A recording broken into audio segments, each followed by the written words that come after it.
ഇസ്ലാം മത വിശ്വാസവുമായിട്ട് വളരെയേറെ ബന്ധപ്പെട്ട് കിടക്കുന്ന ഒരു സംഭവമാണ് ഈ മക്കാമുകൾ, ഈ ജാറങ്ങൾ എന്നൊക്കെ പറയപ്പെടുന്ന ഈ മഹാന്മാരായിട്ടുള്ള ആളുകളുടെയൊക്കെ ഈ കുടീരങ്ങൾ.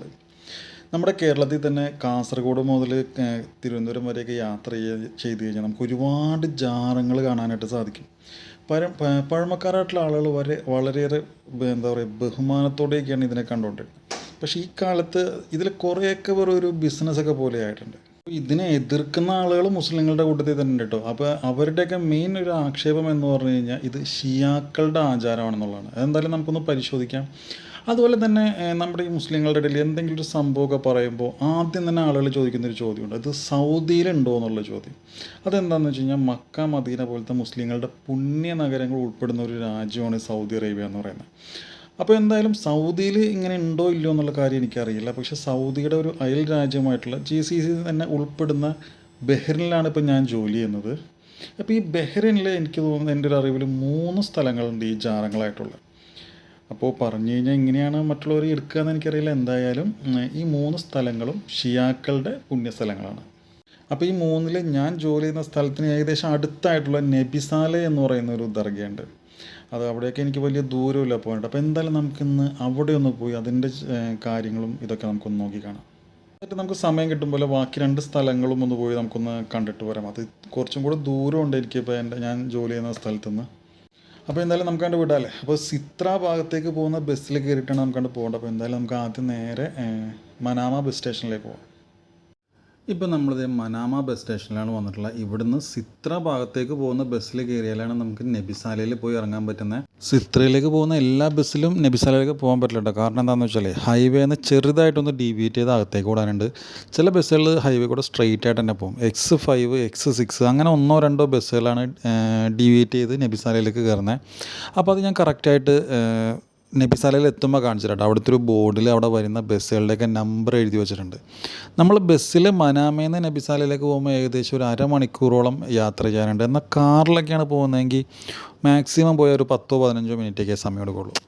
നമ്മളിപ്പോൾ നബിസാലയിൽ എത്തിയിട്ടുണ്ട്. ഇതാണ് ഞാൻ ആ പറഞ്ഞ board. U5, X5, X6, X6A ഈ പറയുന്ന നമ്പറുകളിലുള്ള ബസ്സുകളൊക്കെയാണ് ഇവിടെ വരുന്നത്. വലിയ ബസ് സ്റ്റോപ്പ് എന്നൊന്നും പറയാനില്ല, ചെറിയ ഇതുപോലത്തെ ഒരു പ്ലേസാണ് ഇവിടെ ഉള്ളത്. ഇവിടെ നബിസാല മോസ്ക് എന്ന് എഴുതി വെച്ചിട്ടുണ്ട് ഒരു ഡയറക്ഷൻ സൈനൊക്കെ ആയിട്ട്. 1-2 കടകളും കാര്യങ്ങളൊക്കെ ഒരു ചെറിയ സ്ഥലമുണ്ട് ഈ പറയുന്നത്. സ്ഥലം ഒന്ന് ഓർത്ത് വെച്ചാൽ നമുക്ക് വന്ന് ഇറങ്ങുമ്പോൾ ഒരു ഐഡിയ കിട്ടും. ഇവിടെ ഈ കാണുന്ന വഴി നേരെ നടന്നാൽ മതി കേട്ടോ. നമ്മൾ പോകുമ്പോൾ ഇഷ്ടംമാതിരി വണ്ടികളൊക്കെ ഇങ്ങനെ പോയിക്കൊണ്ടിരിപ്പുണ്ടാവും. ഈ സന്ധ്യാസമയമൊക്കെ ആകുമ്പോൾ നല്ല തിരക്കുണ്ടാവും. നിസ്കരിക്കാനൊക്കെ ആയിട്ട് ഷിയാക്കളൊക്കെ വരുന്നതിൻ്റെ നല്ല തിരക്കുണ്ടാവും. ഇതിന് പുറമെ ജാറം സന്ദർശിക്കാൻ വരുന്ന ആളുകളും ഉണ്ടാവട്ടെ ഈ കൂട്ടത്തിൽ. അറബികൾ മാത്രമൊന്നുമല്ല, പല രാജ്യങ്ങളിൽ നിന്ന് വരുന്ന, പല ഭാഷകൾ സംസാരിക്കുന്ന, അങ്ങനെ ഒത്തിരി ആളുകൾ വരുന്ന ഒരു സ്ഥലമുണ്ട് ഇത്. എൻ്റെ ഒരു അറിവിൽ ബഹ്റൈനിൽ ഏകദേശം 3 സ്ഥലങ്ങളാണ് ഇതുപോലത്തെ ജാറങ്ങളായിട്ടുള്ളത്. അതിലൊരു സ്ഥലമാണ് ഈ നബിസാല എന്ന് പറയുന്നത്. മറ്റ് 2 സ്ഥലത്ത് നമുക്ക് അടുത്ത ദിവസങ്ങളിലൊന്ന് പോയി വീഡിയോ എടുക്കാം. ഈ നബിസാല കൂടാതെ പിന്നെ ബഹ്റൈനിലെ മഹൂസിലാണ് പറഞ്ഞുള്ളത്. അവിടെ ഷെയ്ഖ് മേത്തം അൽ ബഹ്റാനി എന്ന് പറയുന്ന ഒരു പണ്ഡിതനാണ് അവിടെ ഖബറടക്കിയിട്ടുള്ളത്. പിന്നെ ഉള്ളത് മൽക്കയിലാണ്. അമീർ സയ്യിദ് ബിൻ സോഹൻ എന്ന് പറയുന്ന ഒരു മഹാനെയാണ് അവിടെ മറവ് ചെയ്തിട്ടുള്ളത്. ഞാൻ താമസിക്കുന്ന മനാമയോട് കൂടുതൽ അടുത്ത് കിടക്കുന്നത് നബിസാലയാണ്. മറ്റു 2 കുറച്ച് ദൂരെയാണ്. മാത്രമല്ല കൂടുതൽ ആളുകൾ അറിയപ്പെടുന്ന ഒരു സ്ഥലം എന്ന് പറഞ്ഞു കഴിഞ്ഞാൽ നബിസാലയുണ്ട്. മറ്റുള്ള സ്ഥലങ്ങൾ അന്വേഷിച്ചിട്ട് അത്ര ആളുകൾക്ക് അറിയില്ല. ഞാൻ നെറ്റിൽ നോക്കിയിട്ടാണ് മറ്റതിൻ്റെയൊക്കെ ഡീറ്റെയിൽസ് എനിക്ക് കിട്ടിയത്. അങ്ങനെ നമ്മൾ നടന്ന് നബിസാല മോസ്കിലെത്തിയിട്ടുണ്ട്. നമ്മൾ നാട്ടിൽ കണ്ടുവരുന്ന ജാറങ്ങളുടെയൊക്കെ ഏകദേശം അതേ മോഡലിൽ തന്നെയാണ് കേട്ടോ ഇതും പണി കഴിപ്പിച്ചിട്ടുള്ളത്. പിന്നെ അതിൻ്റെ കയറുന്ന ഭാഗത്തായിട്ട് കുറേ കച്ചവടക്കാരൊക്കെ ഇരിക്കുന്നുണ്ട് കേട്ടോ. പിന്നെ നമ്മുടെ നാട്ടിലെ ജാറങ്ങളിൽ നിന്ന് എനിക്കൊരു വ്യത്യാസം തോന്നിയത് ഇവിടെ ചന്ദനത്തിരി ഉപയോഗിക്കുന്നില്ല, പകരം പച്ച കളറിലുള്ള പട്ട് ഉപയോഗിക്കുന്നുണ്ട് കേട്ടോ. കുറേ ഈവനിങ് സ്നാക്കുകളും കുട്ടികളുടെ കളിപ്പാട്ടങ്ങളായിട്ട് കുറേ കച്ചവടക്കാർ അവിടെ ഇരിപ്പുണ്ട്. പക്ഷേ അത് നേരെ കാണുന്ന ആ കടയില്ലേ, അവിടെ ഞാൻ കുറേ പട്ടുകളൊക്കെ വിൽക്കാൻ വെച്ചിട്ടുണ്ട്. അതായത് ഈ കബറുകളൊക്കെ മൂടുന്ന തരത്തിൽ ഈ അറബി അക്ഷരങ്ങളൊക്കെ എഴുതിയ പട്ടുകളില്ലേ, അതവിടെ വിൽക്കാൻ വെച്ചിട്ട് എനിക്ക് തോന്നുന്നു അത് ഇവിടെ നേർച്ചയായിട്ട് സമർപ്പിക്കാനുള്ളതെന്ന് തോന്നുന്നുണ്ട് കേട്ടോ. ഒരു ബോട്ടൊരു വണ്ടിയിൽ കയറ്റിയിട്ട് കൊണ്ടുപോകുന്നുണ്ടോ. ഇത് ഈ ബഹ്റൈനിൽ കടൽ തീരത്തിനോട് ചേർന്നിട്ടുള്ള സ്ഥലങ്ങളിലെ സ്ഥിരം കാഴ്ചയുണ്ടത്.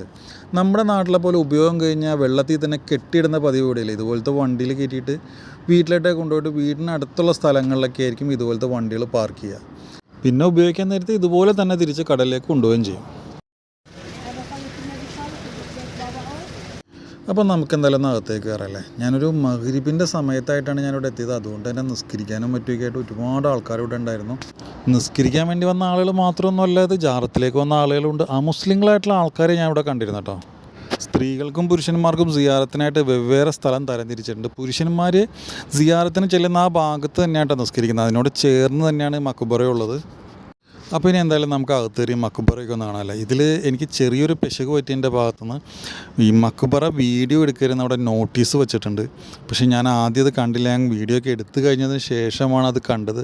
അതുകൊണ്ട് തന്നെ മക്ബറയുടെ ചെറിയൊരു ഭാഗം മാത്രമേ ഞാൻ ഈ വീഡിയോയിൽ കാണിക്കുന്നുള്ളൂ കേട്ടോ. കാരണം അവരൊരു സ്ഥലത്ത് ചെല്ലുമ്പോൾ അവരുടെ ഇൻസ്ട്രക്ഷൻസ് നമ്മൾ അനുസരിച്ചില്ല എന്നുള്ളത് ഒരു മോശമായിട്ടുള്ള കാര്യമല്ലേ. അതുകൊണ്ട് മക്ബറയുടെ ചെറിയൊരു ക്ലിപ്പ് മാത്രമേ ഞാൻ ഈ വീഡിയോയിൽ കാണിക്കുന്നുള്ളൂ. നബിസാല മസ്ജിദ് സ്ഥിതി ചെയ്യുന്ന ഈ സ്ഥലത്തിന് മുമ്പ് ഉക്കുൽ ദ്വീപ് എന്നാണ് അറിയപ്പെട്ടിരുന്നത്. ബഹ്റൈനെ പറ്റി പറഞ്ഞാൽ അറിയാലോ, ചെറിയ ചെറിയ ദ്വീപുകൾ ചേർന്നിട്ടുള്ളൊരു രാജ്യമാണത്. അതുകൊണ്ട് തന്നെ മുമ്പ് ഈ നബിസാല മസ്ജിദിലേക്ക് വരണമെങ്കിൽ മുമ്പ് പാലങ്ങളൊന്നും ഉണ്ടായിരുന്നില്ല. കടത്ത് വഞ്ചികളെ ആശ്രയിച്ചുകൊണ്ടാണ് മുമ്പ് ആളുകളൊക്കെ ഈ മസ്ജിദിലേക്കൊക്കെ വന്നുകൊണ്ടിരുന്നത്. പിന്നീട് വളരെ കാലങ്ങൾക്ക് ശേഷമാണ് ഇങ്ങോട്ട് പാലങ്ങളൊക്കെ വന്നത്. നമുക്ക് വളരെ എളുപ്പത്തിൽ ഇങ്ങോട്ട് എത്തിച്ചേരാനായിട്ട് സാധിക്കുന്നത്. നബിസാലയുടെ ചരിത്രത്തിലൊരു കറുത്ത അധ്യായമായിട്ട് നിലകൊള്ളുന്നൊരു സംഭവമുണ്ട്. ഞാൻ പറഞ്ഞില്ലേ, മുമ്പ് കടത്തുവഞ്ചികളിനെ ആശ്രയിച്ചുകൊണ്ടാണ് ഈ പള്ളിയിലേക്ക് ആളുകളൊക്കെ വന്നുകൊണ്ടിരുന്നതെന്ന്. 1960 കാലഘട്ടത്തിലാണെന്ന് തോന്നുന്നു ഒരു കടത്തുവള്ളം മറിയുകയും ഏകദേശം 40-50 ആളുകൾ മരണപ്പെടുകയും ചെയ്യുന്നൊരു സംഭവം ഉണ്ടായിട്ടുണ്ട്. നബിസാലയുടെ ചരിത്രത്തിൽ രേഖപ്പെടുത്തിയിട്ടുള്ള അത്യധികം വേദനാജനകമായൊരു സംഭവമാണത്. ഇതാ കാണുന്ന കല്ല് കണ്ടോ, ഷിയാക്കൾ നിസ്കരിക്കുമ്പോൾ സുജൂദിൻ്റെ സ്ഥാനത്ത് വെക്കുന്ന കല്ലാണത്. ഈ കല്ലിൻ്റെ മുകളിലാണ് അവർ സുജൂദ് ചെയ്യുമ്പോൾ നെറ്റി മുട്ടിക്കുന്നത്. അവർ നെറ്റിയെ നിലത്ത് മുട്ടിക്കില്ല. അതിന് കാരണമായിട്ട് ഞാൻ കേട്ടിട്ടുള്ളത്, ഹുസൈൻ റളിയല്ലാഹു അൻഹു വധിക്കപ്പെടുകയാണല്ലോ ഉണ്ടായത്. അപ്പോൾ അദ്ദേഹത്തിൻ്റെ രക്തം ഭൂമിയിൽ വീണിട്ടുണ്ടെന്നും അതുകൊണ്ട് തന്നെ അവർ ഭൂമിയിൽ നെറ്റി മുട്ടിക്കില്ല എന്നാണ് അതിനെ ഒരു ചരിത്രമായിട്ട് പറഞ്ഞേക്കുന്നത്. അതിനെ കൂടുതൽ ആധികാരികമായിട്ട് എനിക്കറിയില്ല.